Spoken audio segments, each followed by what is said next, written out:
Woo! Ahoy there, Origins! We're back again for more of our Origins Bonanza Explosion Ball coverage here live at Origins 2019 with my good friend Adam. Hey there. And we're playing games and telling you all about them, so you'll get a just opinion on them, I guess. Yeah, that's weird. But we got a chance to try a game that I think a lot of people are going to be excited about, and that was Pandemic Rapid Response from Z-Man Games. So this is for 2 to 4 players. Take you 20 minutes to play. Yeah, 20 freaking minutes. It's a real-time game, so you know it's actually going to be 20 minutes. For ages 8 plus, we played on easy mode, and it's a real-time co-op where essentially we are on a cargo plane and we're delivering cubes to the location. So it does really kind of tie into Pandemic. You know, how do you cure it? You got to drop the disease down there. But you're going to be on this big plane, and there's different locations in the plane. The 4 main locations are just going to give you the 4 different types of cubes, but there's also this aspect of the game where you have to be careful of waste management, which is one of the ways you can lose the game, and one of the ways that we did. We almost lost. We were going to lose the game no matter what we did, but we got super close to losing the game that way. What you're trying to do, though, is you're going to have cards that are down, and these cards are going to have locations and what they need in order to cure the disease. And you're going to be moving this plane around the outside of the board, which kind of symbolizes the map. So you're moving the plane around. So you have to move the plane around. You have to take care of the waste. You have to have somebody in the back of the plane to drop down the cubes. You have to be rolling dice real time. But at the same time, it was take turns, which I thought was really interesting. We weren't all going at the same time. You know, like a lot of other real-time games, it was like, you're taking your turn, you're just rolling as fast as you can. And then I'm taking my turn and rolling as fast as you can. Yeah.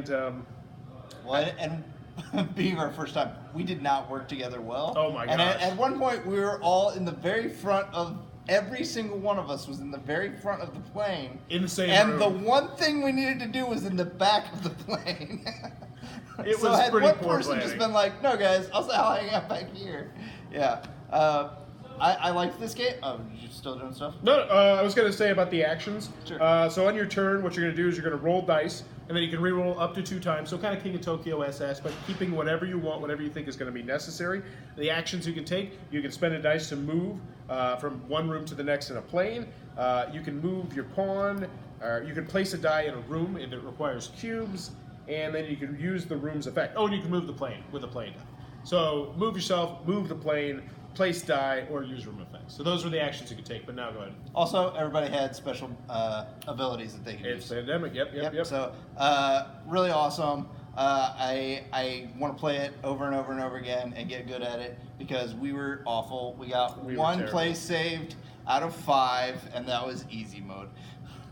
So and 20%. That's how much we saved. I think I'm a little bit less hot on you than this one, than I am. Like, I still think it's great. Like, I really am excited about it. I would like to add this to my collection. But for some reason, it just didn't do something for me. I don't know what it was. I can't really name it. Like, I'm trying to figure out what would be different from game to game to game.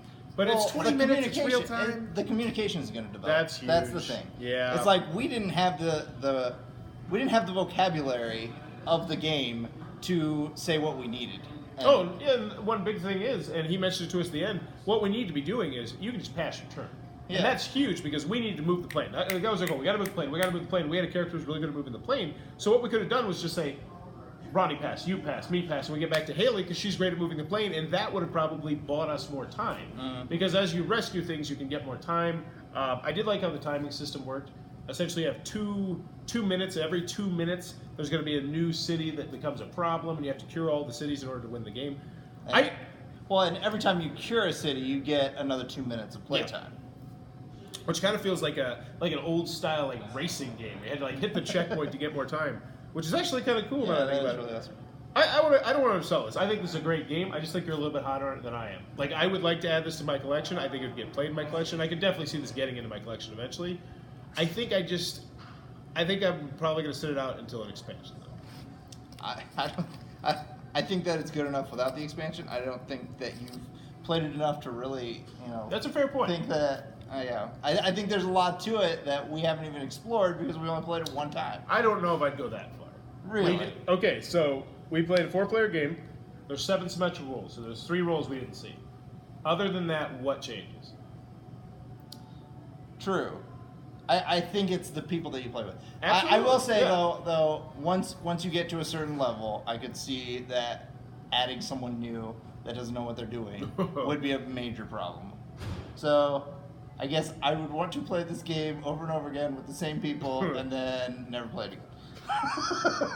See, and I disagree with you on that aspect because I think the nature of this game is going to lend itself to be fun to teaching people. Because let's say you sit down, you're not going to play one game.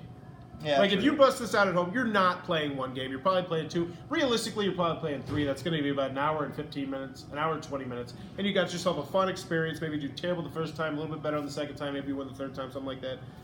Plus, you can bump up the difficulty, but that's not really going to change too much in the gameplay. Right. But that's why I'm saying I think with an expansion, that this could bring that from a great game in my book, because I still think it's a great game to just something that's just like, oh my gosh, you got to get this if you're a real-time fan or a pandemic fan. But yeah, I think it's a great game. Well, also, the thing that we didn't mention about this is like that I can't see how one player would be dominant over everyone else. Yeah.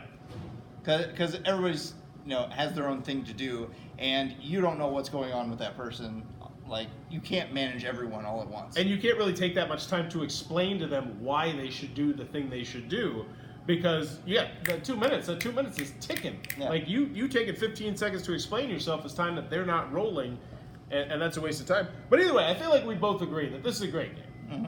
I think you're a little bit hotter on it than me, but I still would love to own this game. I think it's going to be a big hit for them. That is Pandemic Rapid Response. It's from Z-Man Games. Another very solid addition to the Pandemic collection, which just keeps growing and keeps putting out pretty consistent stuff.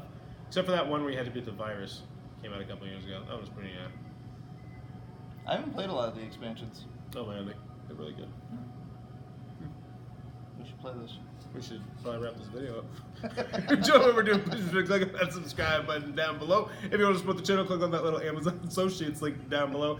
Buy anything on Amazon, throw us a couple videos my way. In the comments below, let me know what's the most valuable thing in your house and where is it located, preferably. Oh God. Well, I mean, besides the house itself. But besides the kids and the house, Oh gosh. You gotta pawn it. Yes, my computer. Nah, nobody's gonna pawn my computer. Nah. My TV. I don't own expensive things. I own one vehicle, and it is not worth much. I would probably go with maybe my Xbox One X or my TV would probably be it. I don't even have a game system. See, well, board game collection if you're counting that, but I feel like that's cheating. Well, they can't take. You're talking one thing. Yeah. Is there one game that's more expensive than your Xbox? Yeah. So I'd probably say my Xbox One X. But let me know in the comments below. What is your most valuable thing in your house, and where is it located, along with your address and what time you work? And as always, thanks for your time, you two. Wow, we really dragged that out at the end.